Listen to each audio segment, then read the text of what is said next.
자, 윤석열 장모 재판에서 징역 1년이 나왔어요. 네. 그래서 사실상 그 구금 기간이 끝나가지고 풀어줘 버렸는데, 아니 뭐 아파서 그러니까 뭐 지금 보석이 돼 있는 상태라서 나이도 많고 그렇다. 풀어줘 버렸는데 1년 더 우스운 거지만 어떻게 120억이 1년이야? 근데 아니 300 몇십억, 347억인가 그거를 저기 뭐야 잔고 증명서를 위조를 해가지고 그걸 해가지고 했는데도 1년. 그렇죠. 심지어 검찰이 1년밖에 기소를 안 해서 판사가 그 1년을 다 받은 거지. 그렇지.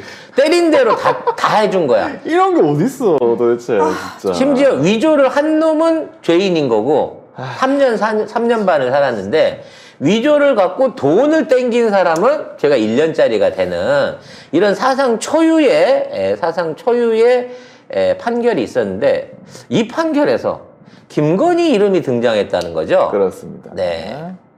마지막에 있죠. 기사 마지막에. 국민의힘 윤석열 대선 후보의 장모 최은순 씨가 23일 요양급여 23억 불법 편취 사기 혐의로 실형을 받은 데 이어 이 통장에 347억 원을 넣어둔 것처럼 허위 잔고 증명서를 꾸민 혐의에 대해 징역 1년의 유죄를 선고받았다. 김건희 이름이 등장했다는 기사가 마지막에 있습니다. 나도 못 찾겠네. 결국은 그거예요. 판사가 이와 같은 판결문을 읽으면서 이 사건 관련 인물들의 관계를 설명을 합니다. 그렇죠. 그러니까 위조를 해준 사람 김 씨는 어떻게 최은순과 연결이 됐냐라는 부분에서 이 최은순이 2010년경 서울대 EMBA 과정에서 김건희가 김건희가 서울대 다닐 때 알게 된 사람을 그러니까 딸이 알게 된 사람을 엄마한테 위조해 달라고 연결을 시켜줬다라고 언급을 해줬다는 거죠. 그러니까 이게 판결문에 들어간 거잖아요. 공적인. 그렇죠. 그래서 어찌됐거나 중간 고리 관계에 김건희가 있었다라는 게 나타났단 말이에요. 그렇죠. 근데 중요한 건 뭐냐. 2010년에 EMBA 과정을 들어가게 된 순간부터 김건희는 이걸 들어가기 위해서 온갖 위조를 다 재행을 했다는 겁니다. 결국 우리가 지금 얘기할 때 어제도 얘기했지만 아니 왜 모든 이력이 1년씩 타임오프냐. 왜 창립되기 전에 이렇게 1년씩 다 한 거냐. 개인적인 착각이 아닌 거냐라고 생각을 했는데 그게 이유가 있었던 거예요. 이 서울대 과정을 들어가기 위해서는 5년의 경력이 필요했던 겁니다. 그래서 왜 매 회사마다 1년을 더했냐가 아니라 첫 번째 회사에 1년 더한 경력에다가 마지막 회사에 끝나는 경력을 합쳐가지고 3개를 합쳐서 5년 기간을 만들어야만 여기에 들어갈 수가 있었다는 거죠. 그리고 그 조홍천 의원이 이걸 하나 썼거든요. SNS에 글을 썼는데 이 서울대 EMBA 입학 자격 검증 요거를 하면서 갑자기 이제 코바나 컨텐츠라는 회사가 원래는 최은순 씨가 그 대표였거든요. 근데 코바나로 이름을 바꾸면서 김건희 씨가 대표가 되고 최은순 씨가 감사가 됩니다. 쉽게 말하면 엄마가 갖고 있던 회사를 딸한테 갑자기 물려줍니다. 네. 근데 그게 뭐냐? 이 EMB를 가기 위해서는 자격이 있어요. 자격이 뭐냐면 그 중에 하나가 대한상공회의소 회원사의 임직원 또는 경기도 소속 공무원으로서 도지사의 추천을 받은 자. 그러니까 대한상공회의소의 회원사의 임직원이면 지원을 할 수 있다는 거예요. 그렇죠. 그래서 이 지원서가 2009년 10월부터 모집이 됩니다. 그래서 2010년 9월 달에 2009년이죠. 2010년 모집 요각이니까. 그래서 2010년에 입학을 하기 위해서 원서 접수가 2009년 10월부터 있었는데 2009년 9월 달에 방금 같은 대표이사 바꿔치기가 일어나게 되는 거예요.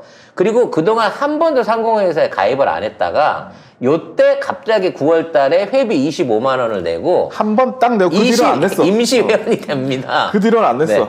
그래서 상공회의소 임시 회원 자격을 딴 후로는 그 뒤로 한 번도 코바나 콘텐츠가 상공회의소에 회비를 내본 적이 없는 거예요. 그렇죠. 그래서 아까 얘기했던 5년 경력하고 이 임원 경력을 맞추기 위해서 2009년 9월 달에 엄청나게 많은 위조 작업과 그 다음에 회사에 대한 이전 작업들이 이루어졌다는 거죠. 그만큼 서울대가 너무 가고 싶었던 거야. 그렇게 해서 서울대 가갖고 120명의 동기가 생긴 거겠죠. 뭐 경영학과만 하면 40명이겠지만. 그래서 아무튼 그 당시 동기들 중에서 한 사람을 추려가지고 엄마를 소개시켜줬고 그 사람이 결과적으로 위조를 해줬다 이런 거지. 이게 위조를 하기 위해서 여기 그건 아니지. 그건 아니겠죠? 위조는 전문적으로 자기가 잘 하니까. 근데 이 사람 위조는 참. 이 김건희의 위조는 조잡했잖아. 근데 이게 통장 위조 정도 하려고 하면 나름 또 좀 스킬도 있어야 되고 이런 것도 필요하다는 거지. 그리고 가장 결정적인 거 1억서 위조로는 감옥 안 간다고 생각했을 거야. 근데 통장 위조는 이게 자칫하면은 감옥 갈 수 있거든. 결국 갔거든 그 사람은. 그렇죠. 그래가지고 있는 사람 다 가고 최은순 씨만 살아남았어. 그러니까 안전한 지금까지. 거는 자기가 하고 직접 하고 위험한 거는 하청을 줬다는 거지. 아, 위조계의 데모 같은 위조 인간으로서의 어떤 전문성을 보여주는 대목이 아니냐는 거죠. 이 정도 되면. 그렇습니다. 아이고 참 그런 얘기를 어제 조홍천 의원이 SNS에 올리면서 사람들이 다 안 죽었네. 열심히 하네. 뭐 이렇게 얘기를 하더라고요. 조홍천 의원이 왜 이렇게 열심히 할까요? 열심히 해야죠. 네. 우리 이 돌아온 그 이낙엽 의원께서도 조홍천 의원의 사례를 본받아서 네, 열심히 활동해 주시기를 기대를 해보도록 하겠습니다. 네. 자, 다음은 전국 교수 노조에서 드디어 지금 교육부도 안 움직이고 있고 당사자인 국민대나 수원대에서도 안 움직이고 있기 때문에 교수 노조에서 김건희를 사기죄로 고발했습니다. 네, 어제는 시민단체하고 같이 한 거고. 그건 이제 우리 안징걸 소장이 한 거고요. 교육 시민단체들이 허위 경력 의혹에 휩싸인 윤석열 국민의힘 대선 후보의 배우자 김건희 씨를 경찰에 고발했다. 사학개혁국본과 전국교수노조, 한국비정규교수노조, 전국대학노조 등은 23일 오전 김건희 씨를 사기죄로 경찰청 국가수사본부에 고발했다고 밝혔다. 자, 문제는 이게 이제 사기를 통해 가지고 사기를 쳤다라고 얘기를 하려 그러면 요게 이제 실질적인 피해자가 여기에 이제 참고인이라든지 뭘로 해갖고 이거 증명을 해줘야 되거든요. 그렇죠. 근데 국민대나 수원대가 우리 괜찮아요. 우리 원래 그 관행인데 뭐 모르고 우리 가짜인 줄 알고 받았어요. 라고 해버리면 처벌이 안 된다는 거죠. 그렇죠. 네. 근데 이제 사실은 교수노조나 이런 분들은 본인들이 피해자잖아. 조금 이거는 사실은 사기죄보다는 명예훼손죄로 고발을 해야 돼요. 제가 보기에. 명예도 훼손됐지만 사실은 사기를 쳐가지고 취업이 된 거니까. 근데 사기는 이게 취업 사기잖아 이거는. 그러니까 사기는 아까 친고죄란 말이야.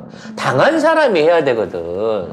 아니면 실제적으로 수원대 앞에 15번 선순위에 같이 접수했던 사람, 경희고시에서 밀린 사람, 이런 사람들이 고발을 해줘야 되는 거거든요. 네. 뭐 어찌 됐거나 뭐 의미가 있는 고발 행위이긴 하겠습니다만 제대로 된 사법 처리가 되려고 하면 역시나 윤석열 끈이 떨어지기 전에는 어렵지 않을까라는 생각을 해보게 됩니다. 자, 간단하게 단신으로 정리를 하고요.